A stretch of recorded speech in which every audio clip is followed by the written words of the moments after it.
106.3 Dance Radio. Dance Radio. Prepare yourself. Ang silid-aralan sa radyo, hatid namin ay makabagong paraan ng pagtuturo at kaalaman. Mapaumaga, tanghali o hapon man yan, ang istasyong magbibigay impormasyon kahit saan man. For something big. Alright, here we go. 106.3 Dance Radio. Doña Aurora National High School, Santa Rita, Aurora, Isabela. This 106.3 DWDR-FM.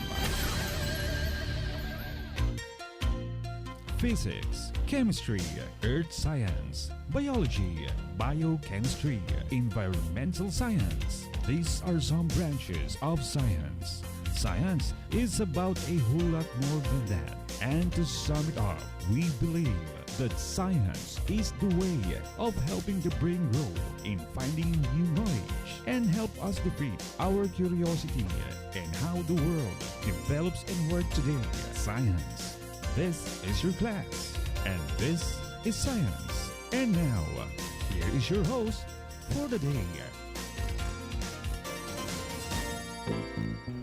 Good morning! Magandang umaga po sa ating lahat, especially to our dear learners na nakikinig, nanonood ngayon. Okay. Good morning, Dance Family, headed by Dr. Rodrigo V. Pascua, Chief Education Supervisor, and to all head teachers, faculty, and staff, and most especially to our student listeners. Good morning, mga anak. Ayan, welcome to our Science-Terrific Time. Today's live stream discussion, we have with us Ma'am Riza, Ma'am Donabel, Sir Ronnie, and yours truly, Ma'am Jennifer. Okay, for our student listeners, please remember our hashtag for today, hashtag ecosystem. Ayan, comment in our chat box. Okay. Ma'am Riza, what are our learning competencies for today? Ayan, so our learning competency for today is to explain how species diversity increase the probability of adaptation and survival of organism in changing environment. Ma'am Jen. Okay. Yes, so our dear learners, prepare your learning activity sheets number 8 for our session this morning. Huwag maglilipat. We will be back after the RBI.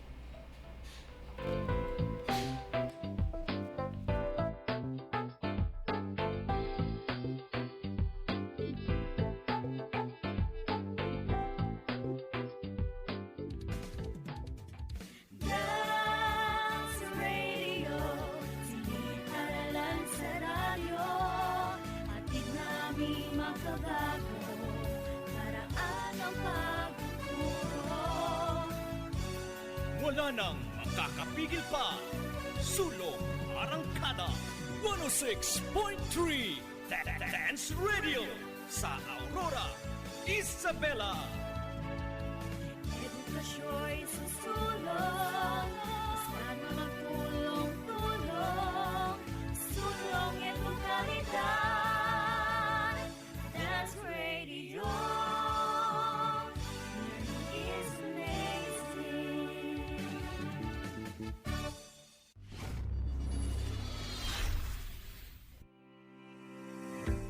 Physics, Chemistry, Earth Science, Biology, Biochemistry, Environmental Science. These are some branches of science. Science is about a whole lot more than that. And to sum it up, we believe that science is a way of helping the brain grow in finding new knowledge and help us defeat our curiosity of how the world develops and works today. Science. This is your class, and this is Science. And now, here is your host for the day.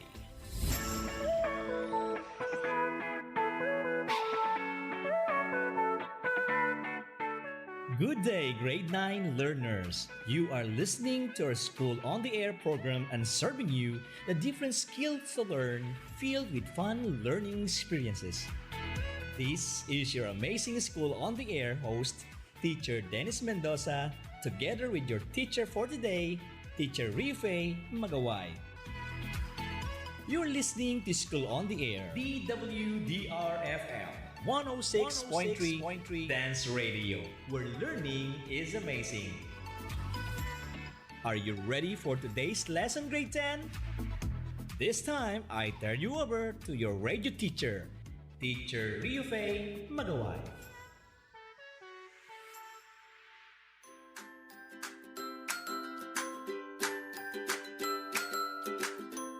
Good day, everyone. I am your radio teacher in science, Teacher Rife Magaway. At this moment, I want everyone to have his own learning activity sheets in science for the week, his notebook, and a pen with him. Are you ready for today's lesson?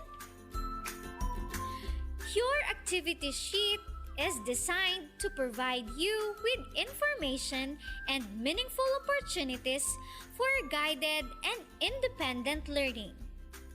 You will be enabled to process the contents of the learning resource while being an active learner through our radio-based instruction. I hope this radio broadcast instruction can help you understand better our lesson for this week. Through your learning activity sheets in Science 10 and our School on Air program, you will experience meaningful learning and gain deep understanding of your lessons for this week. Last week, your lesson was on evolution, where you learned the reasons why organisms change over time. Do you still remember the scientist who developed 3 theories of evolution using fossil records as a guide? Jean-Baptiste de Lamarck, teacher. Very good! Lamarck developed 3 theories of evolution. Can you name them? One is the theory of need, which states that organisms change in response to their environment. Second is the theory of use and disuse, which according to Lamarck, organs not in use will disappear, while organs in use will develop. And third is the theory of acquired characteristics. Very good! But many scientists rejected the theories of Lamarck. They understood that if there were changes in the cell or body structure, there could also be changes in the genetic information of the species. Another scientist who developed his theory on evolution was Charles Darwin, who published his book on the origin of species by means of natural selection. Darwin believed that organisms evolved from a common ancestor. In his theory of natural selection, he explained that environmental factors promote survival of the fittest and eliminates the less fit. Organisms which are best adapted to the environment will continue to reproduce and perpetuate their own kind.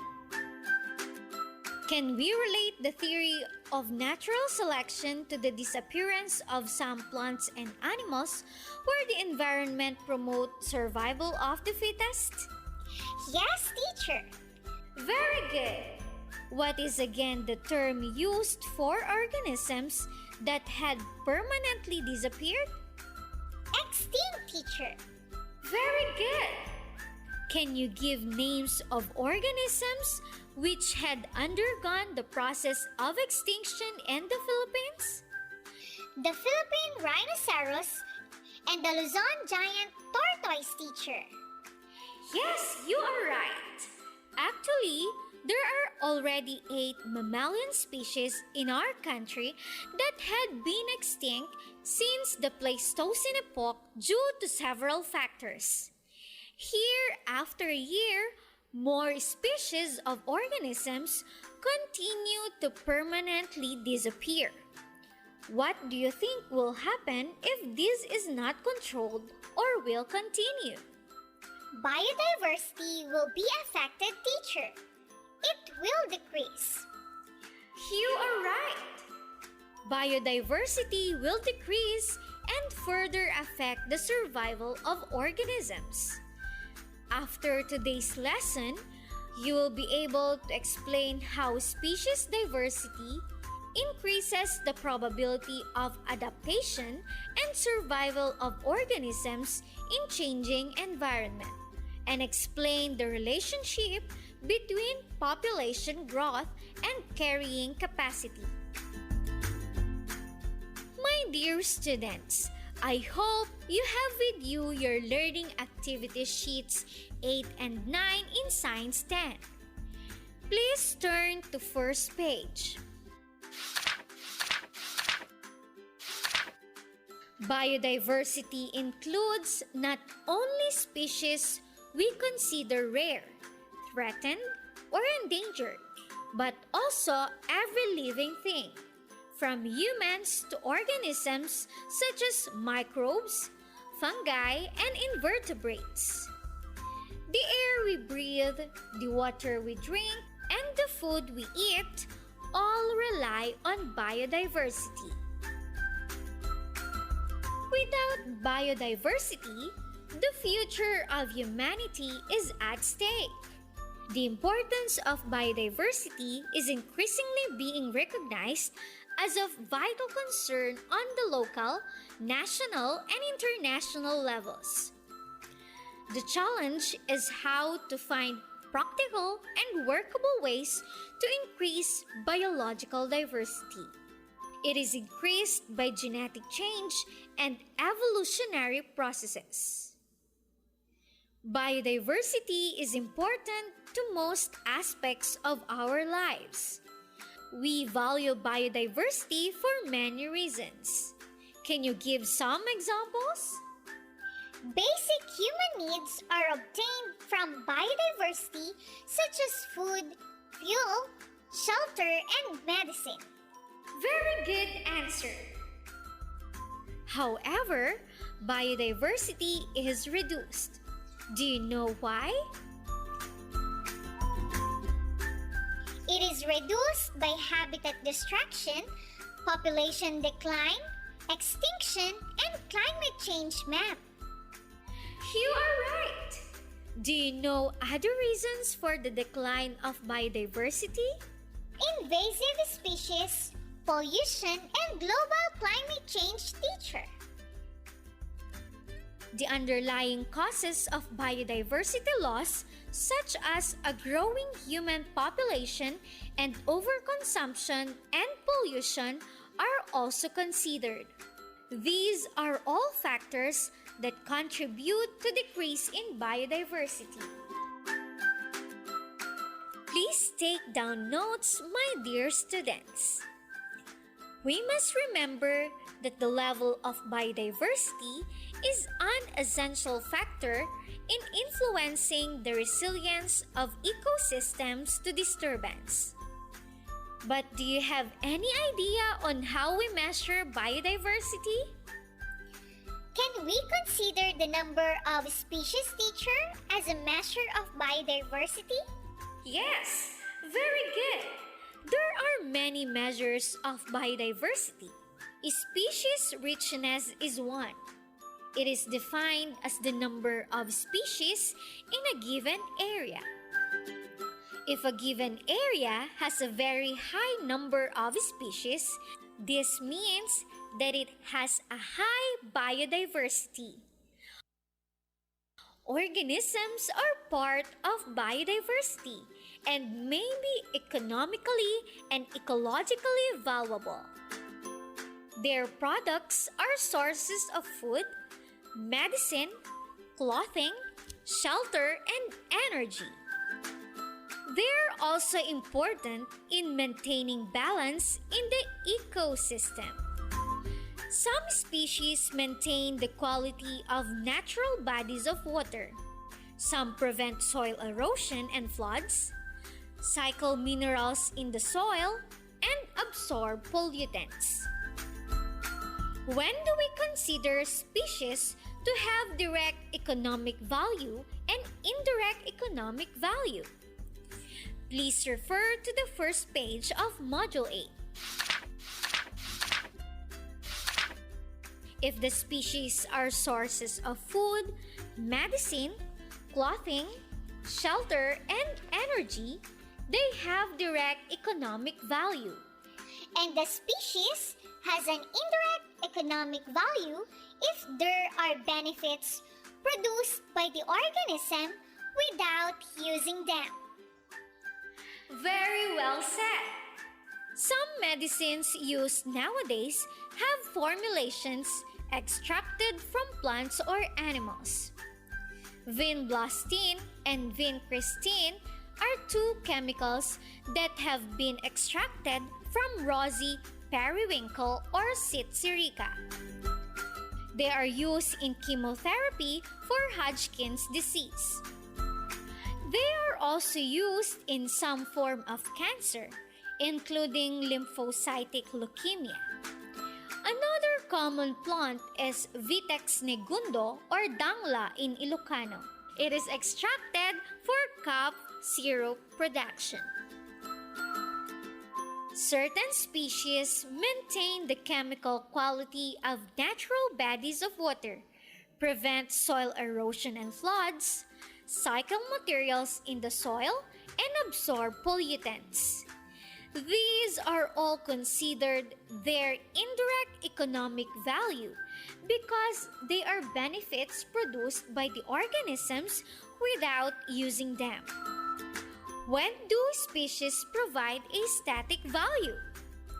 When species provides visual or artistic enjoyment, like a forested landscape and the calming beauty of a natural park, it has a static value, teacher. Very good answer. Now, let's discuss the relationship between population growth and carrying capacity. Have you seen an overcrowded place? How will you describe the place? Can you give your own example? Islam, teacher. The place has too many people. Houses are very close with each other and most of the time unsanitary and noisy. Very good. Have you seen a river with very thick water lilies? Do you think there would also be a big number of fishes in that river? Why? No, teacher. There would be no space and nutrients for more organisms to be staying in the same place at the same time. That's true.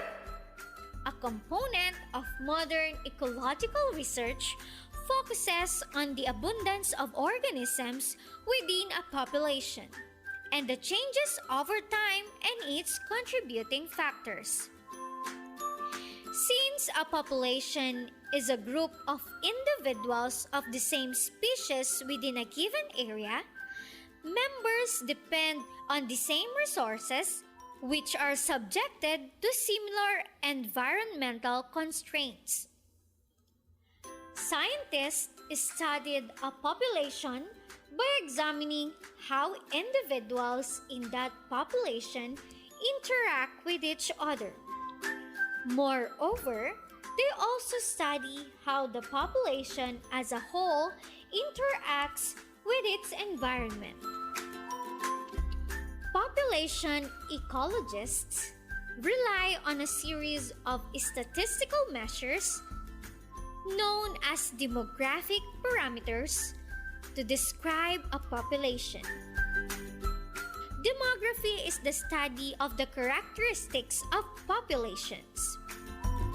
It provides a mathematical description of how those characteristics change over time.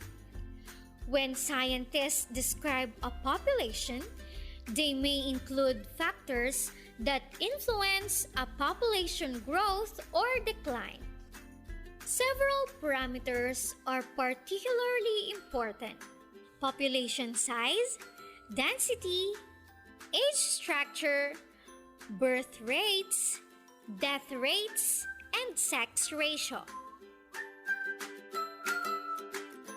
I will be back after some reminders. Uy, Pedro! Nagpabakuna ka na ba? Oo naman, Petra.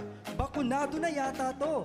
Dapat ang bawat isa ay mahikayat ng magpabakuna. Bata, matanda, tara na! Tama ka dyan, Pedro! Kung may bakuna, siguradong protektado tayo laban sa virus. Kaya magpapabaksin na rin ako. Tandaan, magpabakuna, siguradong protektado ka. Isang paalala mula sa Tonya Aurora National High School at ng himpilang ito. It's Science Time! You're listening to Teacher Rio. I'm back!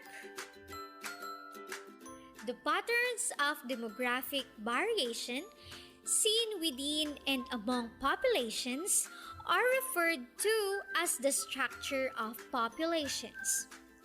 These variations include breeding frequency, the age at which reproduction begins, the number of times an individual reproduces during its lifetime, the number of offspring produced at each reproductive episode, the ratio of male to female offspring produced, and whether reproduction is sexual or asexual. There are several processes that occur simultaneously that can affect population size and dynamics. As a population grows in an area, a population may experience the effects of increased densities. There is maximum number of organisms that can be supported by a given habitat. What do you think could limit the number of population in a given area? The number of population will be limited due to the following factors, teacher. The amount of resources available, such as food, nutrients, shelter, water, and space. Very good answer.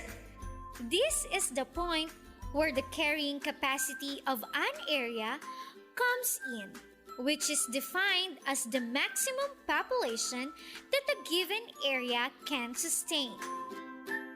The measures commonly used include the number of individuals or the total biomass of a population. What do you think will happen when density of individuals in a population increases? Individuals must begin competing for limited resources with each other, teacher. Very good answer. If the population grows indefinitely, less and less resources will be available to sustain the population. You are now ready to answer the different activities prepared for you in your learning activity sheets 8 and 9. For learning activity sheet 8, activity 1 titled Biodiversity and Stability, turn to first page. Read carefully the information text and be able to complete the double entry on the next page. In answering activity 2, titled High or Low, read and analyze the scenario and answer the guide questions that follow. For activity 3, titled Who Will Survive, read and analyze the given scenario and answer the guide questions that follow. Let's try to answer the first 2 items. Let's start first with the scenario. What if you increase the biodiversity by adding more organisms? there will be a greater chance that an organism can survive the acidic water if you add more fish with the following pH tolerance. On the blank, indicate if the species will live or die in an acidic water. First statement. Fish C that can tolerate pH level 5.5 to 7.3. It will survive, ma'am. Very good. What about the second statement? Clam A that can tolerate pH level 6.1 to 9.3. It will die, teacher. Good answer. In answering Learning Activity Sheet 9, Activity 1, Ups and Downs of Population Growth, just read and analyze the given statement. Then put an arrow up if you agree and an arrow down if you disagree with the statement. And answer the guide questions below. And for the last activity, what is the limit? Read the informational text below and be able to complete the concept map on population growth. To sum up, biodiversity includes all the variety of life forms found at all scales of biological organization, ranging from genes to species to ecosystems.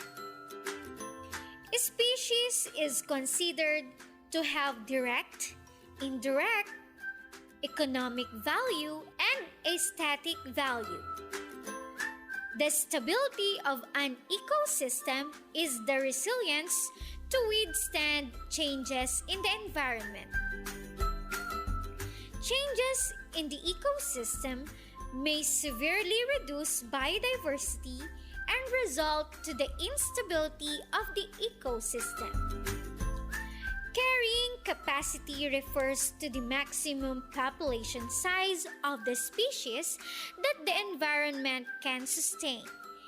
It is determined by the amount of available resources. I hope, dear learners, that our discussions for today will help you in answering the different activities prepared in your learning activity sheets and the validating questions prepared for you. I would like to end my session with you through this inspiring quote from Arthur Ashe. Start where you are, use what you have, do what you can. Back to our host, Teacher Dennis Mendoza.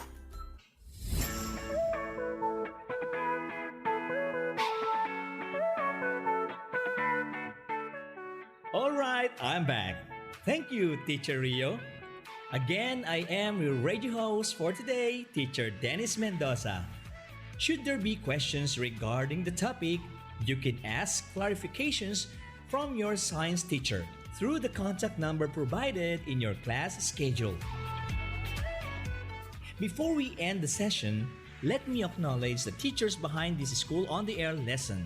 Teacher Rio Faye Magaway, your radio teacher on the air. Teacher Donabel G. Velasco, our script writer. And Teacher Prince Bugawizan, our technical specialist. That would be all for today. This is your host, Teacher Dennis Mendoza. Thank you very much for patiently staying with us. Have a good day. Physics, chemistry, earth science, biology, biochemistry, environmental science. These are some branches of science. Science is about a whole lot more than that. And to sum it up, we believe that science is a way of helping the brain grow in finding new knowledge and help us defeat our curiosity of how the world develops and works today. Science, science, science. This is your class, and this is science.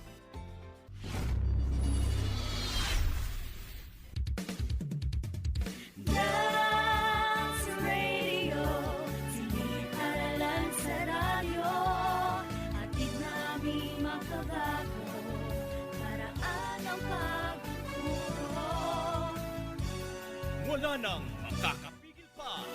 Sulong Arangkada 106.3 Dance Radio sa Aurora, Isabela.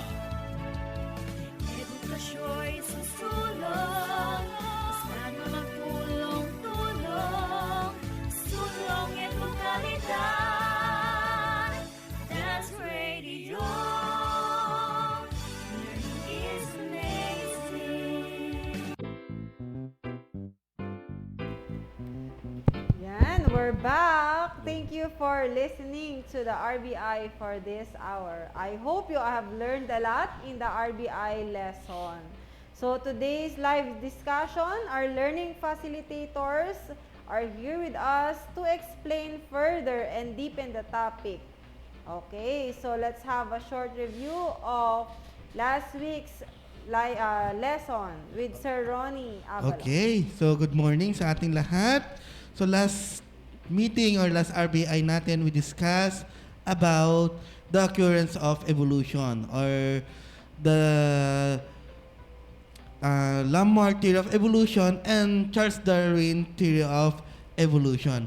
So last time, meron tayong 3 postulates doon sa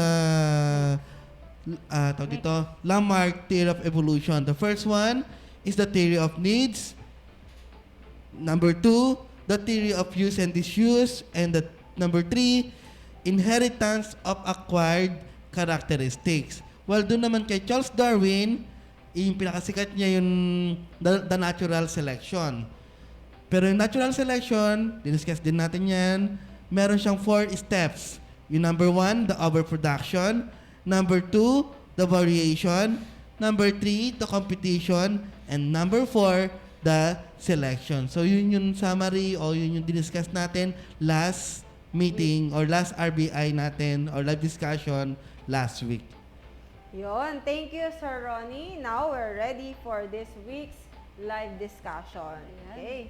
So bago tayo magsimula, ma'am, paalala lang sa mga estudyante natin, ma'am, yung kahit level 1 tayo, yung safety protocol natin, ayan, mga anak, yung mga safety protocols natin na hopefully nasusunod pa rin kahit level 1 na tayo at doble ingat pa rin tayo. Ayan, so Yes.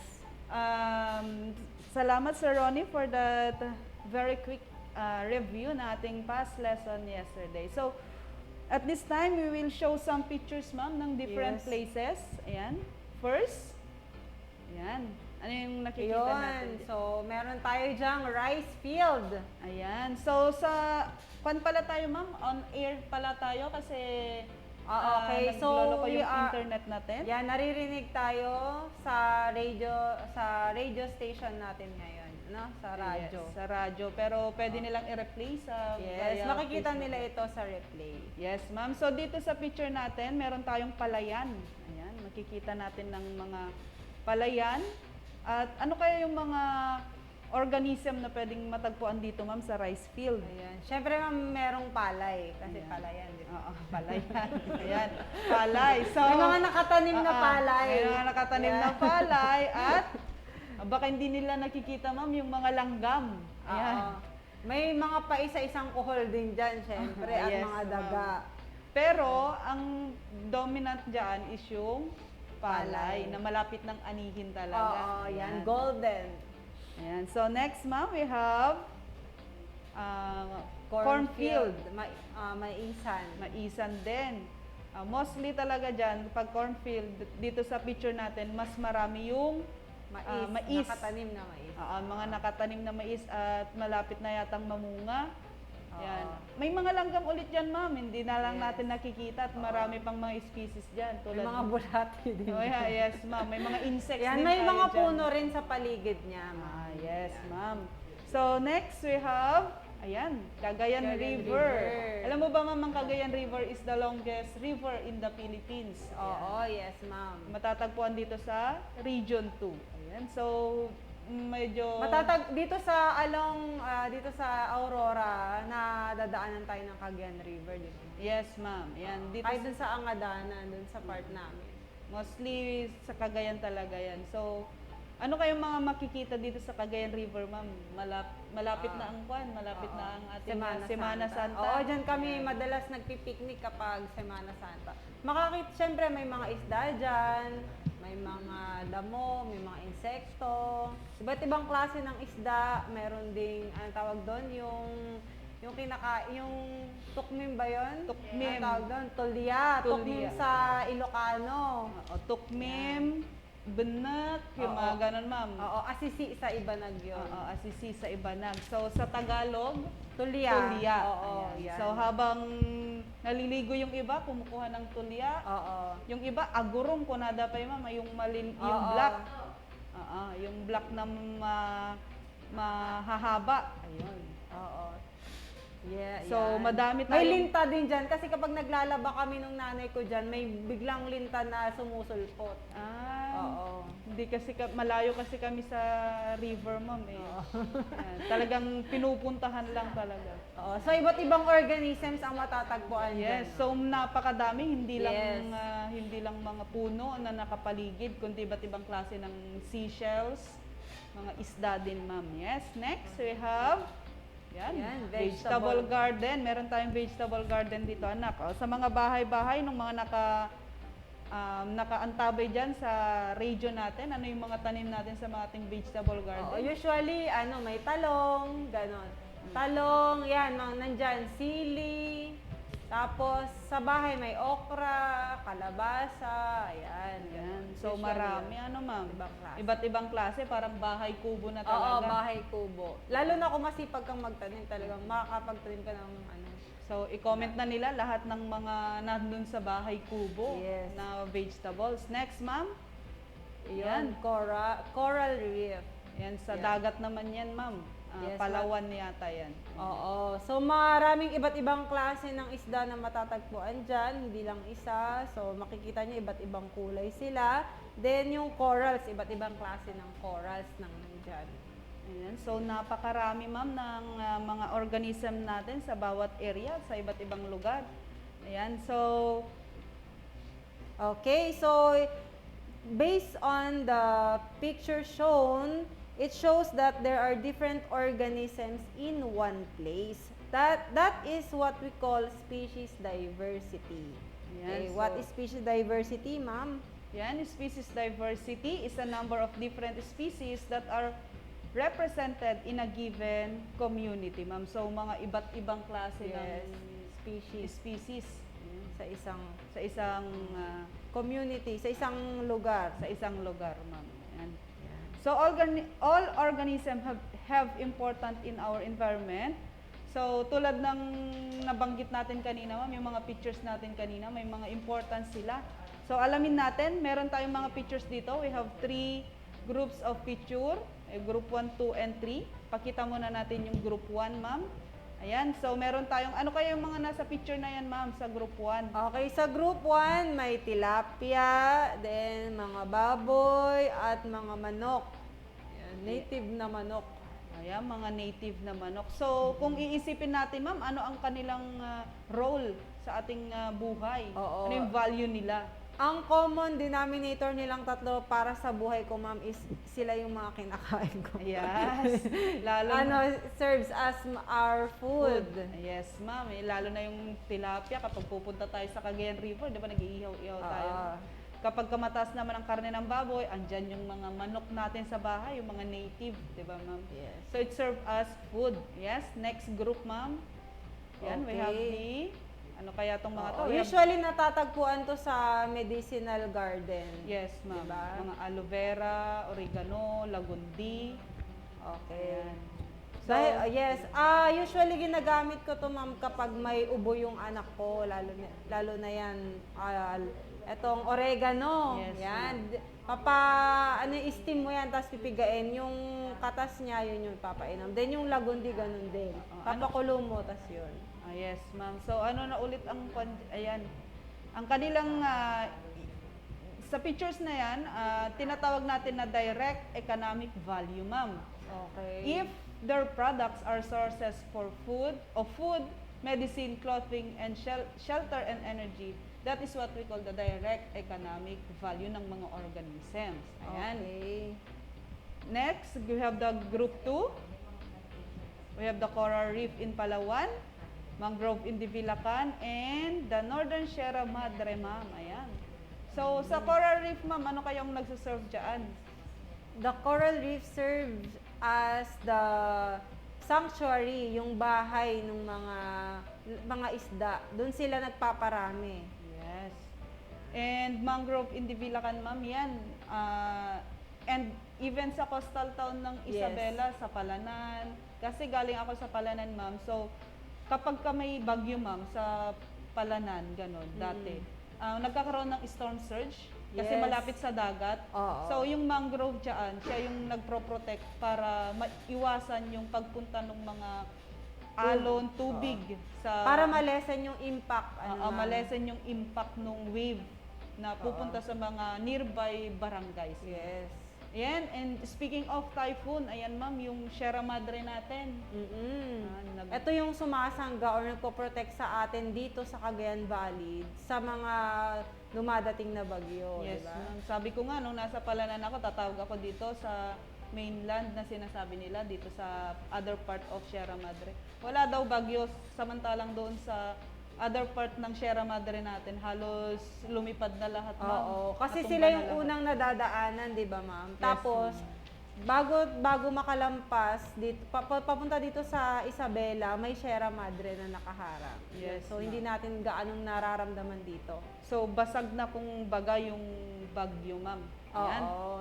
So, dahil dyan, this group 2, ayan, ang kanilang value is, ito yung tinatawag natin indirect economic value. If there are benefits produced by the organism without using them, hindi sila nagagamit pero nabe-benefitan yung mga other organisms. Yes. Next, we have the group 3. Yan, yung Northern Sierra Madre, natural park na Wow, naman ang natin. ganda. Ang gandang tignan. Medyo nakalapit na ako dyan, ma'am, dito banda part sa may Ilagan. Natatanaw mo yan kapag pupunta ka dun sa isa sa mga highest point sa Ilagan. And, eto ma'am, nakapag-attendance ka na ba dito sa viewpoint? Ano yan? Saan ba yan? Sa Quirino yan? Sa Quirino, nagdipo sa ng landingan Quirino. yan Nauso yan nung ano. Pero hindi pa ako nakapunta dyan, ma'am. So, pati rin ako, ma'am, sa picture pa lang talaga parang Pero ang ganda-ganda. Nakikita sa relaxing. picture talagang Yes, ma'am. parang gusto ko nga pumunta dyan. Napaka-relaxing ng scenery talaga dyan, ma'am. Lalo na makikita mo yung mga green na mga bundok. Yes. Plus, isama mo pa yung flowers. mga flowers. Ayan, ang gandang selfie, Instagrammable na sabi Yes. natin. Ayan. So, this group 3 naman, and ito yung tinatawag ng aesthetic value. A lot of species provide visual or artistic enjoyment like forested landscape and calming beauty of natural park, or they may be used for spiritual meditation. Kaya pala mag-get away sila, ma'am, kapag medyo stress. Kaya pala maraming pumupunta sa viewpoint at saka iba't ibang lugar dito sa Isabela kasi nakaka-relax pala. Parang na-meditate sila. Yan, relaxing ba kumbaga. Oo. So, we have seen already the value of species to us. Biodiversity is important because it sustains the true flow of energy to the food web on Earth and contributes to environmental stability. So, how many species are there on Earth, Ma'am Riza?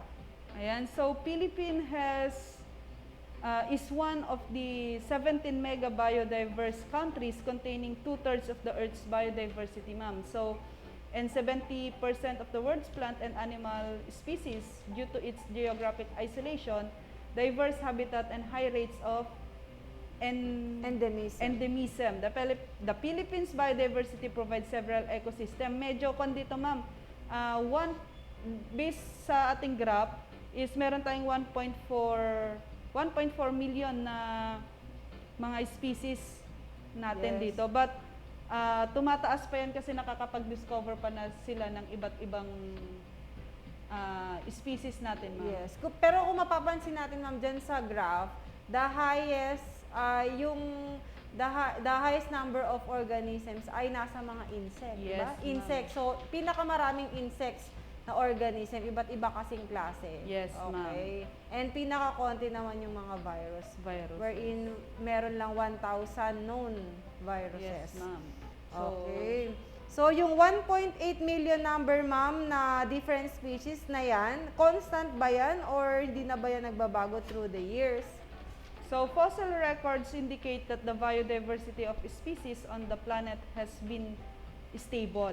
Instead, diversity rose and fell in natural cycle that spanned tens of millions of years. The problem people face today, ma'am, is an estimated rate of species loss is nearly 1,000 times greater than historical rate. So biodiversity decline also include the loss of genetic diversity within species and loss of ecosystem. So nababawasan sila, ma'am. Okay. Yan. It can also mean that biodiversity has been harmed rather than lost. Ayan. Human have also exploited nature, but as global population has grown exponentially in recent century, so has humanity impact on biodiversity? Meron pala tayong mga impact dyan, ma'am. Okay, so gaya nga ng nasabi mo, ma'am, biodiversity has been harmed rather than lost. So let's now have Ma'am Donna and Sir Ronnie to discuss the causes or what causes the loss of species diversity. Ma'am Donna, Sir Ronnie. Okay, so Next, Sir now we will discuss the causes of loss or the destruction of biodiversity. So, bakit nga ba nasisira, nawawala, o nasisira or totally, yung pinaka-worst talagang scenario, nawawala yon biodiversity natin. Alam naman natin kung gaano ka-importante yung role ng biodiversity dito sa ating mundo o sa planet Earth. So, let's have the first one. The first cause of the loss of biodiversity is the destruction of habitat. So habitat destruction is the leading cause of biodiversity. Activities such as harvesting of natural resources, industrial production, and urbanization are the human contributions to habitat destruction. So naturally, ma'am, kapag talagang nawala yung tirahan ng mga organisms, yung mga animals, so ang tendency nila, unti-unti rin silang nawawala. Di ba, Ma'am Donna? Kasi, for example, the Philippine eagle, o kapag nawala talaga yung tirahan nilang natural habitat nila na kagubatan, mawawala at mawawala sila. Kung di man sila mamatay, lilipat at lilipat sila ng ibang lugar. So, ang tendency niya, yung biodiversity sa lugar na yon, masisira, nawawala. So, that's the number one, ma'am. Next. Then, lipat tayo sa number 2, Sir Ronnie. Yes, We ma'am. have, maliban sa destruction of habitat, the second reason is the hunting. Yan. We have several reasons for hunting. At dito sa image natin, Sir Ronnie, mga native people natin yan. I think these are the agtas, ano? Yes, ma'am. They hunt really for food. Ito yung number one na source nila ng pagkain. Yes. Kasi minsan, hindi naman sila nakakapagtanim. So, yung kanilang ibang source of food will come from the hunting activities. Talaga, ma'am. Yes, ma'am. Yes. There are reasons for hunting. Okay. So, some individual hunt for sport. May mga hunting activities tayo which is intended for sports. Ito yung mga nag-hunt sila ng mga animals, Sir Ronnie, na ginagamit sa sports, ano? Yes, ma'am. Meron pa ba tayong mga, may ano ba yung mga examples natin ng hunted animals for sports, Sir Ronnie? Ano ba yung mga hinahunt nila, ma'am, na yung mga yung katulad mismo sa sa tingin ko, hindi na masyado ito sa sports, yes, Ang isa, itong competing against others to take down the largest quarry. Ang isa pa is, they collect pelts for furs. Ito yung mga gumagamit ng mga balat o yung mga buhok ng mga hayop. Yes, for, ma'am. For fabric, siguro gagawing coat, gagawing mga leather bags, ganyan, like yung mga pawikan natin, di ba, Sir Ronnie? Yes, mga ma'am. Turtle, mga buhaya. The yan. crocodile. Pero pinagbabawal sa Pilipinas yan. Yes. Lalo ang Philippine crocodile. Mga ahas. Yes, ma'am. Yes, mga ahas, mga snake skin, mga crocodile skin. Yan yung mga very common na hinahunt nila ngayon. Binebenta yan para makagawa ng bag, ng mga belts natin na mamahalin. And then which are later used for decoration, clothing, and various other purposes. In certain countries, people still use hunting as means to obtain resources. Sa Pilipinas, ginagawa natin yes, yan. ma'am. Hindi lang siguro sa Pilipinas, in some other areas of the world, a lot of native people is still hunt for food. Yes, no? ma'am. And traditionally, hunting was intended for survival. Ito yung sasabi natin, ma'am, for yung mga natives natin dito. Yes. Talagang for survival lang talaga yung purpose ng hunting nila. Kasi ang dahilan naman dyan sa Ronnie, kaya sila nagka-hunt, kasi nomadic ang nila lifestyle. Yes. They go from one place to another. Kapag ubos na naman yung resources sa isang area, they transfer to another area na makakakuha sila ng kanilang mga resources, especially food. And during the antiquity period, pag sinabi nating antiquity period, ito yung mga nakalipas na panahon nung sinaunang panahon. Before the Middle Ages, hunting evolved into privilege for people in higher societal classes. So, nung unang panahon sa Ronnie, ang mga naghahunt lang noon ay yung mga mayayaman, yung mga matataas ang rangko sa lipunan. Ang alam kong hinahunt nila na yung talagang may value sa Africa is yung mga Elephant. Yes, ma'am. Kaya ang daming case ngayon ng namamatay na elephant doon, ma'am. Yung mga naiiwan na lang, wala yung wala yung task kasi ivory nila. Yung source nila ng ivory. Okay, this practice has contributed to concept known as overhunting over subsequent centuries. So, kapag hunting lang na regulated hunting, okay lang. Okay, yes, ma'am. So, yung susunod sa Ronnie. Okay, yung pangatlo natin is exploitation of selected species. Overexploitation or overfishing is the removal of marine living resources to levels that are too low for sustaining viable populations. Actually, ma'am, itong exploitation of selected species, hindi lang ito sa mga marine life natin or marine organisms natin, kundi kahit sa lupa. May mga overexploited dito or mga sobrang nakuhuli dito sa lupa natin na dapat naman hindi. For example, na nagsasabi natin yung mga crocodile before. Nung di natin alam yan, talagang kuha tayo ng kuha, pinapatay, or yung elephant. Sir Ronnie, may alam ako ngayon yan. Overexploited, selected species. Ano yun, ma'am? Yung mga tanim ng mga plantita natin. Yes. Diba? Ayo. Ultimately, overexploitation can lead to the resource depletion and put number of threatened and endangered species at risk of extinction. Especially, ma'am, yung mga organism na hindi naman ganun kabilis mag-reproduce. Yes. Hindi sila, for example, yung mga organism na mahirap mag-reproduce o matagal.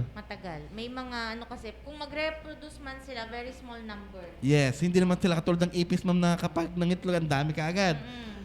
Pero may mga organisms talaga, lalo na yung mga talaga ang hirap mag-survive. Mga Philippine eagle yan, mahirap yan. The crocodile. Mahirap din sila mag-survive. Ito nandyan sa picture natin, sir. Yes. Kahit yung mga marine life natin, sir, ang dami naman mga yung eggs. Yes, marami sila. Pero once na nagkaroon ng fishing or illegal fishing, ang tendency, pati yung mga maliliit, nadadamay. So, kalaban natin dyan, sir, yung environmental condition. The environmental condition. So, yun ang problema natin pangatlo sa nagiging dahilan kung bakit nagkakaroon ng loss of biodiversity. Okay, yung pang-apat natin, Sir Ronnie, habitat fragmentation. Yes. So makikita natin dito, pag sinabing habitat fragmentation, ito yung pagkahati-hati ng kanilang tirahan. Yes. So kapag nagkaroon ng pagpapatayo ng mga building sa isang lugar kung saan nandoon yung ating mga natural habitat para sa ating mga organisms, nagkakaroon yan ng slow or diminishing number of biodiversity. Bumababa yan. Hindi man siya mabilisan, pero yung rate o yung very gradual. Yun ang hindi maganda sa Ronnie, hindi natin napapansin. Gradually nagdi-decrease yung ating biodiversity. Akala natin normal pa lang, Parte ba yan ng, ma'am, ng land conversion? Yes. Yan yung isa sa mga examples ng ating habitat fragmentation. When this is caused by humans, when native plants are cleared from human activities such as, ito yung sinasabi ko, agricultural, rural development, gagawing agricultural land, yung mga lupa na dati forested areas, pagpapatuyuan ng building, yung mag-construct ng kalsada, urbanization, and the creation of hydroelectric reservoir, habitats which were once continuous become divided into separate fragments. Yes, ma'am. Yung parang akala natin yung indication ng progress, ma'am. Pagtatayo ng mga kung ano-anong mga buildings or nagiging industrialized tayo. Akala natin maganda. Nung pala, nagsasuffer na yon biodiversity natin. For example, ma'am, sa Baguio, yung mga pine tree na naputol. Oo, pero ano, Sir Ronnie, at least doon, sir, very, very environmental loving people ang mga taga Baguio. Yes, ma'am. Kada may isang punong napuputol, pinapalitan talaga nila ng bago. And mahirap magputol doon kasi kailangan mo pang magpaalam sa mga native people. Yes, kasi sila yung taga-alaga. Sir Ronnie, next. Okay. Yung pang-5, the collection for zoo and research. Tatandaan natin kahit nasa zoo sila, inaalagaan sila doon, iba pa rin yung natural habitat nila. Ang point pa dito sa nagko-collect ng zoo, ang kinukuha lang nila minsan is yung mga predator pa. For example, the snake. Predator yan mga yan. So, ang tendency doon sa biodiversity, doon sa nakuha ng original habitat, nawawala yung balance sa nature. Kasi wala na yung kumakain sa ibang species. Napakahalaga kasi ang predation pagdating natin sa biodiversity sa ecosystem to control the number of the species, ma'am. Yes, the other species, ma'am. Hindi rin masyadong lumago yung iba. Yes, ma'am. Dito naman ang kinukuha talaga natin sa zoo, talaga yung mga tuwang-tuwa tayo, mga tiger, lion, akala natin maganda siya, pero nung pala nawawala yung balance doon sa nature natin. And research, ma'am, I think sa research hindi nag-ano ito, ma'am, kasi limited. Yes, nililimit. At alam naman ng mga researchers, ng scientists, na dapat may sumusunod sa tamang values kapag nagkakandak ng research. Usually yan, Sir Ekwan, sa research may mga talagang animals tayong for research purposes talaga. Yes, ma'am. At higit sa lahat, may buhay din kasi yan. Kaya alam naman nila na hindi pa pwede. Next, ma'am. Okay, we have number 6, introduction of exotic species. Ayan. From the image we see, ano itong mga nanditong organisms na nakikita natin sa Ron? Ano yung una? Yung isa dyan. Kuhol, ma'am? Golden kuhol ba yan, ma'am? Tapos, nandun siya sa, siguro yan, palay. Palay siguro yan, ma'am. Okay. So, itong mga kuhol na ito, may mga kuhol tayo, pero ito yung mga native natin sa Pilipinas. Yung mga kulay brown. Kaya lang, nagkaroon ng introduction ng mga golden kuhol. Na ang bilis at saka mabilis siyang mag-proliferate, yung mabilis dumami. So, until such time, talagang gagawan mo talaga ng paraan, sir, para mawala yung Pero may mga natural methods tayo, kaya lang, hindi natin makontrol yan unless gagamit tayo ng mga pesticide. Meron kasi silang invasive properties. Yes. Pag itong mga organisms or exotic organisms which possess invasive properties, kinokontrol na nila yung pagdami din ng ibang organisms at sila na lang yung dumadami. Yan yung isang dahilan kung bakit nababawasan yung ating biodiversity. Okay, Sir Ronnie. Exotic species, may dadagdag ka? Yung mga kinakain natin mga exotic species. Ito, ano yung mga yun? Sa palayan, marami eh. Yes, ma'am. Yung, ano na yun, ma'am, dyan? Yung mabilis dumami na yung lumilipad. Yung ararawan. Yun. Very... Hindi ko alam sa Tagalog yun. Alupihan. Yun ba yung alupihan? Dito ko lang din na ano yun. The number 7, pollution. The fact is, the majority of pollution will affect the wildlife in a negative way. Whether directly breathing the toxic chemicals from the air or indirectly, for For example, the habitat loss due to climate change caused by the increase in certain air pollutants. Actually, ma'am, pagdating sa biodiversity, mostly indirect effect ito. Kasi, kaya nawawala ang biodiversity, karamihan ang reason ay because of the climate change. Indirect effect yan dahil, for example, sa sa bodies of water na lang, pag nagkaroon ng climate change, umiinit yung bodies of water natin, ang tendency ng ibang organism, ng mga ibang isda o ibang organism sa ilalim ng dagat, nawawala sila, kundi naman namamatay, kundi naman humahanap sila ng ibang tirahan. Yun yung migration. Migration, yes, ma'am. Types of pollution that might affect wildlife include air pollution, water pollution, plastic pollution, soil pollution, the light pollution, and even the noise pollution. Next, ma'am. Okay, ito yung number 8, control of pests and pet predators. Okay, so pagka maraming pests, usually sa Ronnie, mabilis nating pangpatay, gumagamit tayo ng mga pesticides, ano? So, mabilis yan, pero the use of pesticides will also kill other organisms, Yes, no? ma'am. Na hindi mo naman intention na patayin, but some of these also die.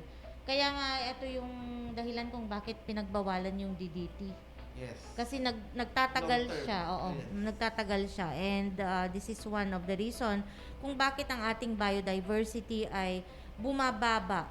No? Pero sa Pilipinas, we have we belong to the countries na mataas ang biodiversity.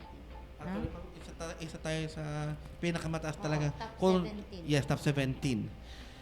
And number 9, the natural calamities. Ito, ma'am, we cannot control this one na kasi natural calamities. Ito, we cannot question kumbaga bakit pumutok yung vulkan, bakit nagkaroon ng typhoon, bakit nagkaroon ng earthquake, bakit may wildfire. So, hindi natin ma-question yan. Pero isa yan sa mga dahilan kung bakit nasisira or nawawala yung biodiversity natin.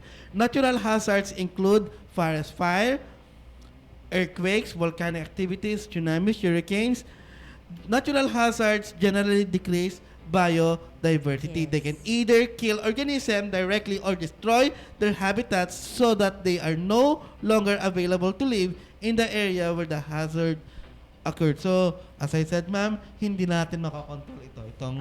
Itong natural calamities unless na meron tayo ma-discover kung paano i-deflect. I-deflect yung typhoon. Or i-deflect din yung earthquake. So, hindi naman po pwede. So, wala. Halimbawa ngayon, ma'am, 7.3 intensity sa Japan. Sigurado yan, may mga affected pa rin. yes. Okay. For some other factors, Ma'am Jen? Ayan, ano kaya ang pwede natin i-consider doon sa other factor? So, I think it's climate change.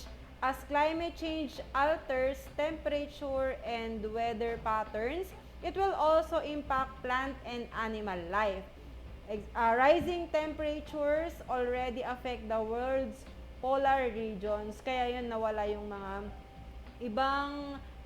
ibang organisms natin doon, no? So, diminishing ice packs reduce the habitats of polar bears, penguins, and other Arctic creatures.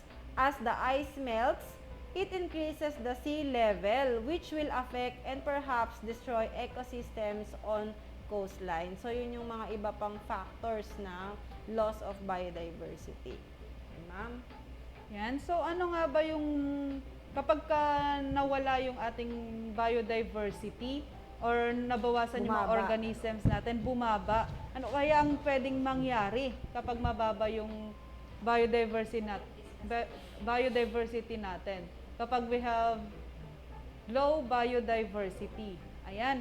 So, if you have low biodiversity, next, sir. Ayan. Kapag meron tayong low biodiversity, nagkakaroon ng disruption of food chain that may greatly affect not only ecosystem but also humanity's ability to feed an ever-growing population. Ayan, so hindi masusustain yung pagkain ng iba't ibang organism, ma'am. And kapag nagkaroon ng disaster, mga peste sa ating mga halaman, ganon, is lahat sila apektado. Kaya, ayun, konti na lang yung pwedeng mabuhay. Yan. Okay, yes ma'am, tama yan. Gaya ng mga bees. Bees are considered major pollinators in the forest. Not only in the forest, but even in our own backyards. A number of conservation measures are now currently practiced to save our bees. Kasi malaking tulong talaga ang mga bees sa paglaganap ng biodiversity. Pagtulong, okay? Ayan. Additionally, decreased biodiversity may decrease humanity's ability to produce medicines. Okay, na as extinction claims more and more key plant species. Locally, 10 medicinal plants have been endorsed by the DOH or the Department of Health after they have been significantly or scientifically validated to ensure safety and efficacy. These are ampalaya, lagundi, bawang, bayabas, sambong, tsaang gubat, and ulasimang bato or yung pansit-pansitan, ma'am. Yan. So, dahil dyan, ma'am, dun sa mga kwan natin, sa medicines natin, tulad dyan sinabi natin na mas pre-preserve na nila, gumagawa na sila ng tablets. Oo, pero ma'am, sino ba mga nag-umpisa yan? Bakit paano ba natin nakilala yung mga yan? Mga medicinal plants na yan? Ma'am, yung mga ninuno natin, yung mga lolo-lola natin, mga natives natin, ma'am. Ayan. Yun. Yes, yung mga native natin, yung mga katutubo natin kasi Yes, sila yung ma'am. usually na gumagamit yan noon. Pero ngayon, gaya nga ng sinabi ko kanina, na-endorse na ng Department of Health na talagang may basehan na pwedeng gamitin yung mga halaman na yon para yan nga kaya nagkaroon na ng iba't ibang formulation ngayon, ma'am, gaya ng Yes, capsule, may syrup, lagundi capsule, yan ampalaya capsule, ganyan. Ayun.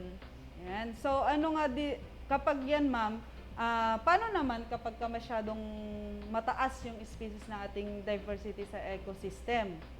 So, a study suggests that by increasing the species diversity in an ecosystem, both the efficacy and the productivity of an ecosystem will increase. The greater species richness and diversity may cause ecosystem to function more efficiently and productively by making more resources available for the other species within the ecosystem.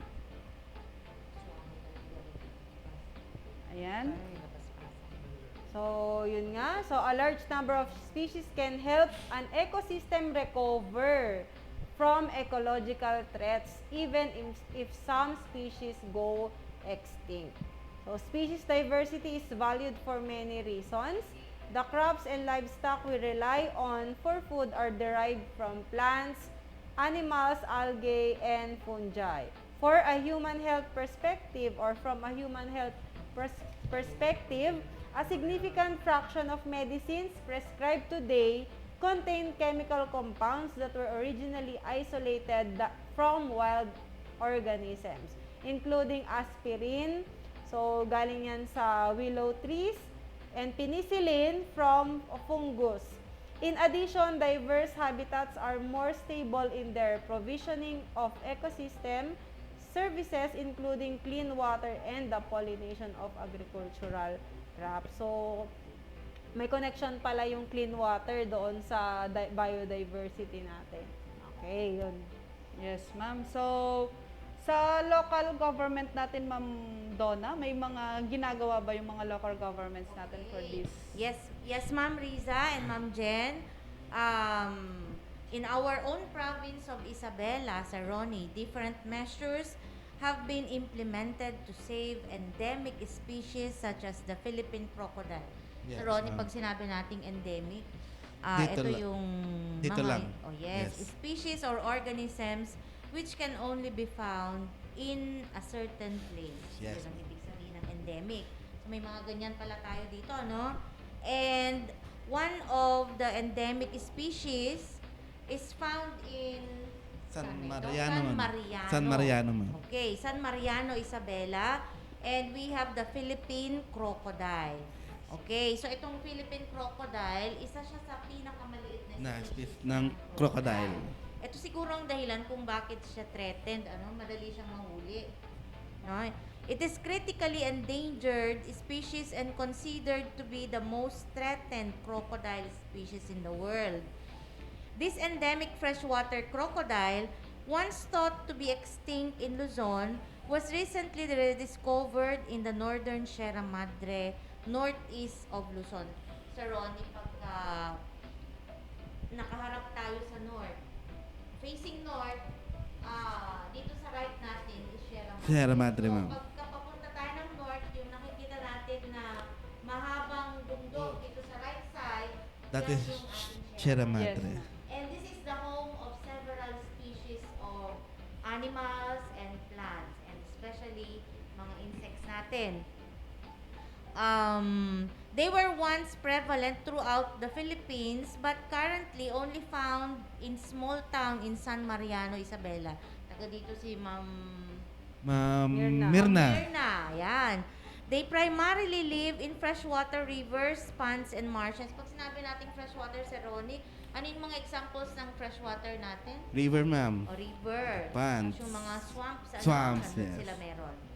So, the isolated and fragmented population that inhabit the creeks and rivers of the municipality of San Mariano are currently regarded as the only hope for survival of the species in the wild. Yes. So, yun yung nagsisilbing natural habitat nila. Yes, ma'am. So, since the endemic yan, yung Philippine crocodile, so dapat talaga nating alagaan. So, thanks to Tess, Gatan, Balbas, and her team, the Mabuaya Foundation. The community support for the crocodile and wetland conservation on Luzon Islands has already been mobilized with considerable success.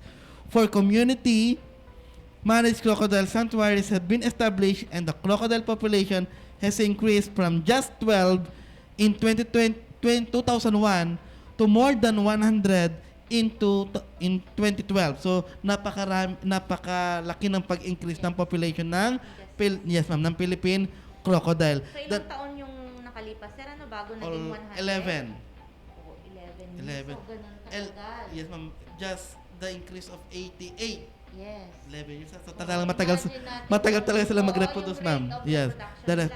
Pero kung tao yan, ma'am, baka sumobra sa 100. Okay.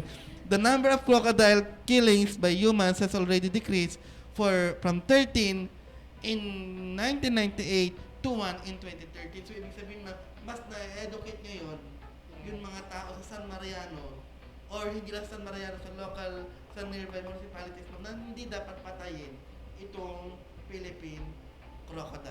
Ang maganda kasi dyan, Sir Ronnie, kaya ito naging successful itong movement na ginawa ng Mabuaya Foundation is ginamit nila mismo yung mga tao doon sa community. Ano? Yes, ma'am. Kung nasaan yung natural habitat ng mga sinasabi nating Philippine crocodile, sila mismo yung na-train, sila yung nabigyan ng information on how to train and take care of the natural habitat so as to continue the reproduction, no? Yung especially the number of these species of threatened crocodiles in the Philippines. So, ano na yung kanilang mga mga nagawa nila? Meron tayong listahan dito, yes, no? ma'am. Mga listahan natin na nagawa ng foundation. So, una, they encourage the establishment of 4 community-based Philippine crocodile sanctuaries. Pag sinabi nating sanctuaries, ito yung kanilang inaalagaan na natural habitat. Yes. And sila na mismo yung nag-aalaga doon. Doubling the number of the sanctuaries from 4 in 2014 to 8 in 2015. So, nagdagdag sila ng nagdagdag. Yes, ma'am. Isa pa sa mga achievements nila, counted the highest number of adult crocodile in wild since the Mabuaya Crocodile Conservation project started in 2003. So, ibig sabihin, ma'am, tumaas yun bilang ng adult crocodile. So, kapag kasi mataas yung number ng adult crocodile, ma'am, isa lang ibig sabihin na yun, talagang tumatagal sila, hindi na sila hinuhuli. Saka nakapag-adapt na rin. Yes, sa kanilang environment. And then, counted, ito na ba tayo? Release? Yes, Release 27 heads started juvenile crocodile into the wild in 2014. Pag sinabi nating head started juvenile, ito yung mga pwede nang i-release ng mga bata-bata pang crocodile. Binalik nila sa wild noong 2014. A total of 1,279 people visited the Philippine Crocodile Rearing Station. So, tumatanggap na sila ng mga guests. So, ipapaalala lang natin bakit kaya ganun katutok tayo dito sa mga crocodile na to. Tandaan natin, dear learners, na itong Philippine crocodile, akala nila noon, wala na. Extinct na talaga, ubos na. Nagkataon talaga na, hindi natin alam kung paano nila na-discover yung Philippine crocodile dyan sa San Mariano. Kaya nila ganun na lang inaalagaan itong Philippine crocodile. They also discovered 4 new nests that are now being monitored, provided training for 70 community and local government partners in environmental law enforcement and monitoring to safeguard the nest. Ano yung nest na sinasabi natin, ma'am? Habitat, yung mga kung saan sila nagpaparami. Okay, and conducted community consultations, organized student theater shows, distributed posters and calendars and information materials about crocodiles, and school supplies were provided to 4,563 school children to engage people with the conservation. So, ang ganda, no? Yes, ma'am. Community-based yung kanilang ginawang conservation measures. Yes. Kailangan talaga, yes, ma'am. Kailangan talaga ituloy po sa I-educate sa mga nandito, ma'am, na hindi, baka sa ibang, kung siguro, ma'am, kung hindi na-educate yung mga tao doon, malamang nakarne na nila itong mga crocodile. Nabenta na. Nawala na. Totally wala tayong makikitang Philippine crocodile. Naulam pa yung iba. Yes. Di ba may ginagawang burger, croc burger? Yan. Okay, ma'am. Yan. Let's go back to Ma'am Riza and Ma'am Jen. Yan. Thank you, Sir Ronnie and Ma'am Donna. It really takes a community to protect and preserve our biodiversity. Yan. So, are we ready now for our summary, Ma'am Riza? Ayan, to sum up, kanina diniscuss natin yung value ng species. Yes. And the direct economic value, indirect economic value, and the aesthetic. Then, Ma'am Donna also discusses about the losses of biodiversity, and na-discuss din natin yung low and high biodiversity. And ay yung mga ginagawa ng local government natin para maprotektahan yung ating mga extinct na species. Ayan. So this time, meron nag-send sa atin, ma'am. Nakikinig pala sila sa radyo. Ayan, may nag-send sa atin ng kanilang summary sa ating discussion today. Ayan. Very good, mga anak. Ayan, Sir Dennis, paki-play yung sinend nilang video. Ayan, Group 1 from 10 Almasiga.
Ayan, so nakita natin may mga dinagdag pa sila ma'am bukod sa ating na-discuss. Talagang nag-research yung mga bata natin na yan yung kwan natin, yung bata, yung estudyante natin from Almasiga na si very Althea good. Miguel. Ayan, yung group And niya her na group. and her group, 10 members silang collaborative effort ng grupo na yan na halos araw-araw silang nagsisend sa akin ng ma'am ganito. Ayan, so very good mga anak. And we have here may question tayo dito, Ma'am Jen. Yes. How can we conserve biodiversity? Ayan, so paano nga ba natin maproprotektahan yung biodiversity natin? Ayan, at meron ulit ma'am, nagbigay ng kanilang reflection, Ayun, nag-send. very active ang ating mga Ayan. learners for the day. Yes sir, paki-play po yung music ng video natin.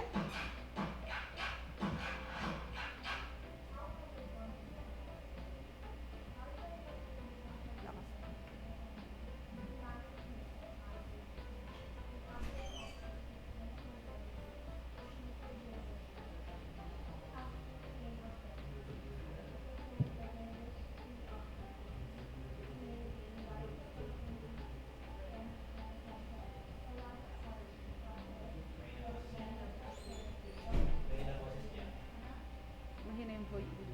How can we conserve biodiversity? Biodiversity is conserved by preventing ang ating cutting up trees can result in the loss of habitats for animal species, which can be harm ecosystem. Put a ban on hunting of animals. Hunting of animals should be banned as it creates an imbalance in environment. Animals have done nothing to deserve this, but they still get killed for no reason. Efficient utilization of natural resources.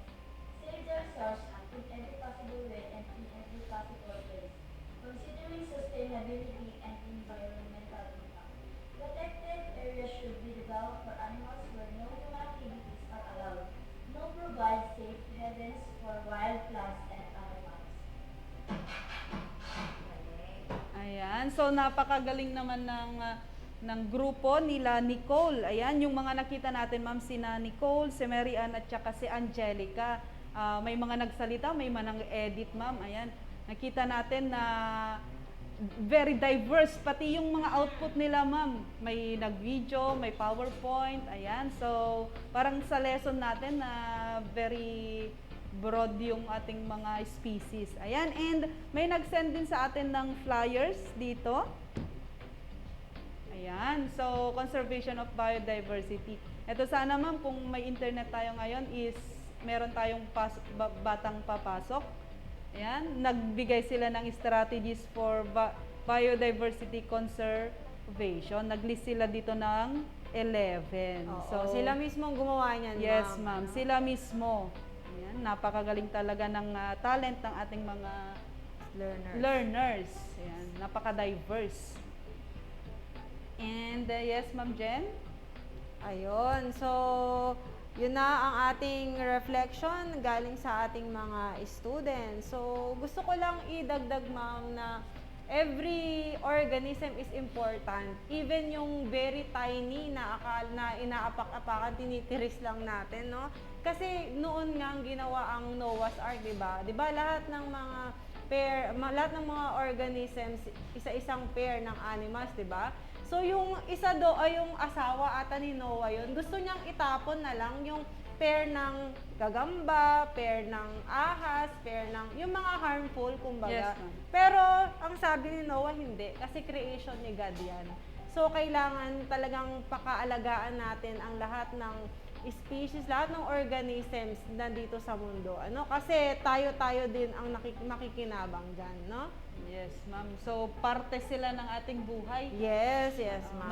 May connection tayo sa bawat isa. Ayan. So, nagpapasalamat tayo sa ating mga environmentalists, yung mga Menro, Penro, na siyang protekta rin sa ating mga kagubatan at ating kapaligiran para ma-sustain yung ating ma-conserve yung ating biodiversity, ma'am. Yes. Ayan. So, high biodiversity is very important, no? Yes. Kung low biodiversity hindi masyadong beneficial, more beneficial yung high biodiversity. Yes. So, pag Okay. sinabi natin high biodiversity, mas masusustain kapag ka may mga endemic or mga